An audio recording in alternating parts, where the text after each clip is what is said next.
السلام عليكم ورحمة الله وبركاته. إنا لله وإنا إليه راجعون. ያው ከታች የምታዩት ኡስታዛችን ኡስታዝ ናስር አወሊያ ላይ እንደዚሁ ጀናዛ በማጠብ እንደዚሁም ደግሞ ኮልፌ ላይና የተለያዩ የመካነ መቃብሮች ላይ ደግሞ ሙስሊሙን ኡማ ስርዓተ ቀብሩን በመፈጸም የምናቀው ከ20 ዓመት በላይ ልምድ ያለው ብዙ ሁላችንም ቤት ውስጥ የገባ ወንድማችን ነው ኡስታዛችን ነው። ዛሬ እናቱ ወደ አኺራ ወላጅ እናቱ ወደ አኺራ ተሸጋግረዋል። አላህ የጀነት አላህ ያደርጋቸው።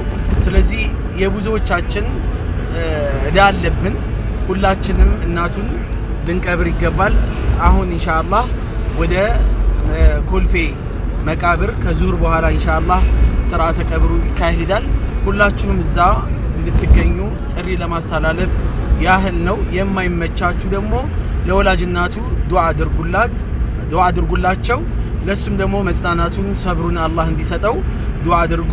አላህ ይርሐማቸው፣ አላህ ይዘንላቸው፣ አላህ ቀብራቸውን ኑር አላህ ያድርግላቸው። ከዚህ እዛ ተሻለን የሚሉ አላህ ያድርጋቸው። ወሰላሙ አለይኩም ወራህመቱላሂ ወበረካቱ።